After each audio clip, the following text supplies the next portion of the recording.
Welcome back to it. Hopefully now the time to inspire you into action. The Karin Kortje Foundation has formed what sounds like an amazing partnership with an organisation called Heavenly Haven. We've heard that name before, to raise funds and assist the most vulnerable in the Delft community in the Western Cape. Now, in this fundraising initiative and musical production, performing artist Karin, of course, shares the stories of women from the community who have opened their hearts and their homes to children who have been abandoned and abused. And this morning, Karin, along with child and family therapist and independent social worker Candice joined us in studio to tell us a bit more about this incredible initiative. Karin, it's always good to have you with us. You're part of the family.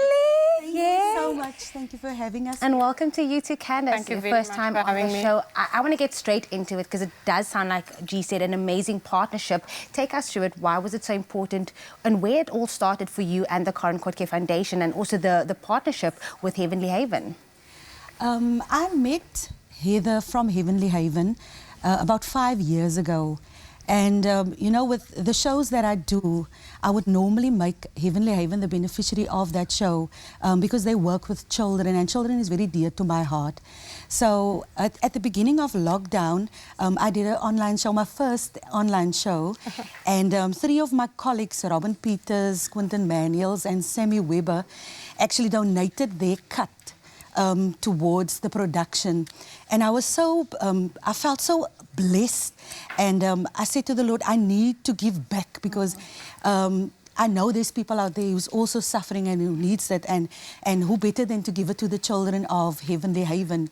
So then initially we could only afford 4 food parcels, but then also a colleague of mine came on board, and eventually we could feed 10 families with the money that was raised. So we went out to the organization and we handed out the food parcels, and it was in that time that Heather came to me and she said to me, Karin, I have something that I need to share with you. I've got this idea.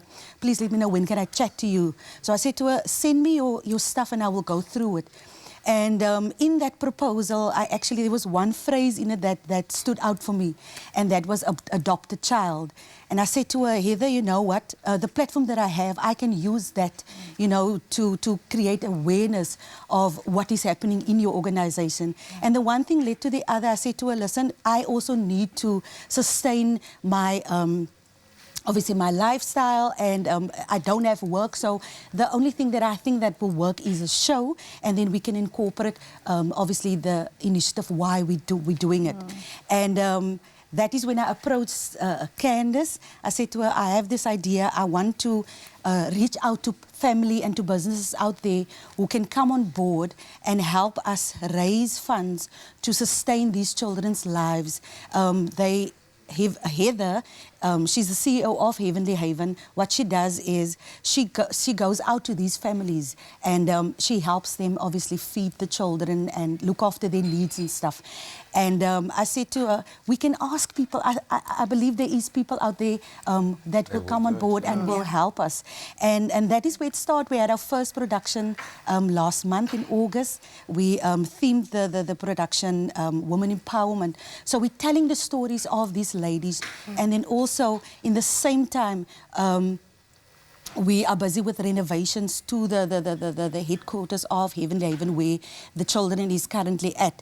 I believe that, you know, food and clothes is, you can give as much as you want to, but that stuff that runs out. I wanted to create a long-lasting, exactly. So that is why we are where we are now. And Candice is obviously there to assist us and help work with the mothers, see to their physical and psychological needs as well. Maybe that's a good point to pick up, because I know you obviously are an independent kind of coming into this space, but let's reinforce the work that's being done in Heavenly Haven. Why is that so important? What actually happens within that broader dynamic?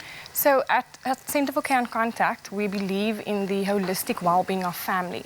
And when we look at that word holistic, it speaks to considering the whole person. And I think that's what Karin ultimately wants to achieve, is looking at that person and understanding the impact of what happens when they engage with the environment, with their community. And so when approached by Karin in respect of this community initiative, with this project in particular, it spoke to a lot of the work that we do at Centre for Care and Contact. And it resonated with us to the point where I then said to Karin, let's go into exploring the possibility of doing a family strengthening workshop where we are able to build resilience. We can impart skills and knowledge with parents in order to take it back into their family home setting. No man is an island, and so we know that we need to go back into that context of family, understanding family relationships. So I took parents on a journey of holding to the theme of storytelling and the power of storytelling into their own childhood experiences, what their childhood experiences and upbringing has, how it has impacted on the parents that they are today. And then what do we do from there? How do you parent? What is your parenting style? Do you understand the importance of attachment and attunement between yourself and that child? And if attachment and attunement possibly has been missing, how do we get that back? How do we gain that lost trust with that child again? Repair that bond, because so much we know has been lost, but there is an opportunity, a golden opportunity to be able to repair that right now. So Untold Stories sounds like it's going to be a beautiful narrative, as much as obviously beautiful and emotional performances that are being spurred on by that. But of course we just want to reiterate that it needs your support, it needs the financial backing to actually make it all happen. The Journal, you can get tickets at Quicket. The next episode is going to be broadcast on the 25th of October, so you have ample time to get on board and support. But thank you so much to Karin and Candice for doing this. I can see how deep this is, how this resonates with both of you. So thank you so much for bringing it, and here you find yourself on TV preaching that message, which means that you're getting it right. So thank you so much. Thank you for having us.